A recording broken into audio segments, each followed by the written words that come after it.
way to determine the flexural strength of timber material, that is this wooden material beam. So apparatus required for this experiment to perform is universal testing machine UTM, then timber specimen and scale for measuring dimensions. So formula is again M by I is equal to F by Y, which is bending equation formula, or you can say flexural equation. By putting in this equation, when we are adding point load exactly at the center for this beam, so bending moment will be WL by 4 again, then inertia value BDQ by 12. F you have to calculate Y is again distance from neutral axis to extreme fibers.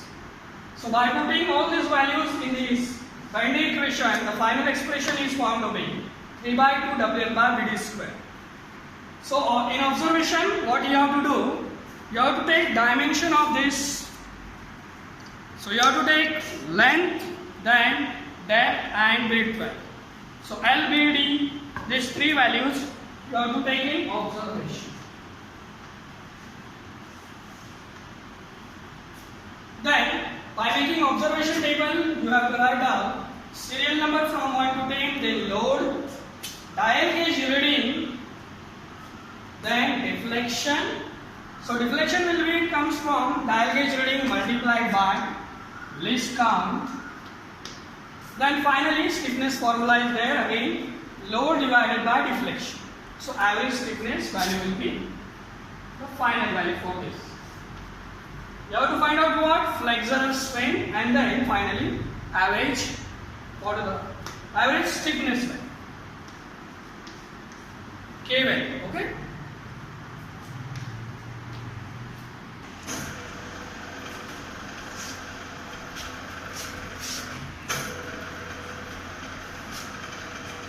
So you have to make arrangement in this way. You have to make this beam exactly at the center. This will be the point load which will act.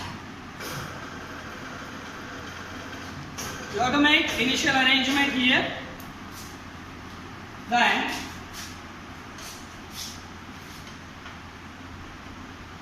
load is applied. This material is softer than steel aluminum material. Therefore, we have taken 20,000 kg load here. Total capacity of machine is 40,000 kg. So we are taking 20,000 kg now.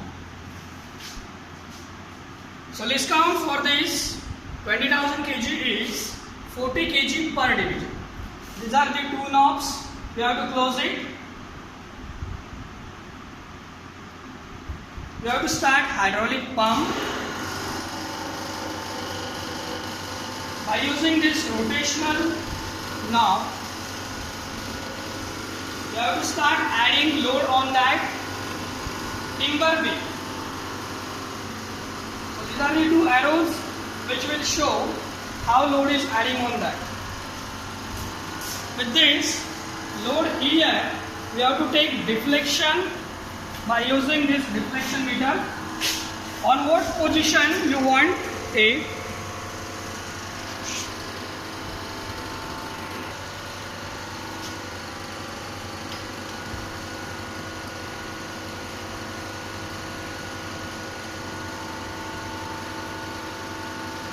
So we have set it here at the 0 position, dial gauge is at 0 position. When the load is added on this beam, this will automatically get stuck. See here, the machine is already starting. The material is taking the load. With this, you have to take load and deflection, these two values simultaneously to plot stiffness value. You have to make arrangement in the observation table that load and deflection values you have to take. Observation for load and deflection values. See, you can see that when load is added, there is deflection, dial gauge is also running.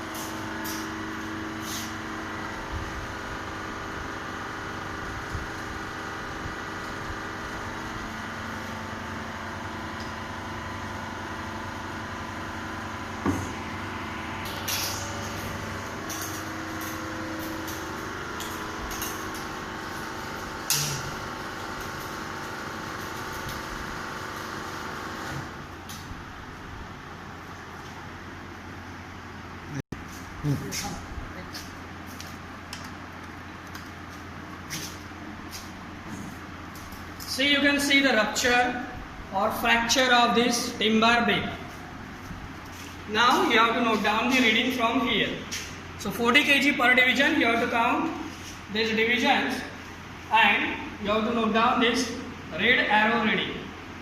Black pointer will get its original position, but red pointer will remain on that reading that you have to note down. So flexural strength of this timber beam is found to be by using formula 3/2 WL by BD square. So that final W value, that failure load value you have to put here. Then length of span you have to add here. Then dimension B and D, and finally you will get this F value, that is flexural strength value. So unit will be Newton per mm square. Load and deflection values, load and dial gauge values simultaneously coming. Then dial gauge reading multiplied by least count value, which is mentioned in dial gauge. By multiplying dial gauge reading with least count value, deflection you will get in mm value. So by using formula for stiffness, load divided by deflection value, you will get some stiffness values. By using or taking average, you will get average stiffness value. So with this experiment, what you have to do? Flexural strength for timber material. So result will be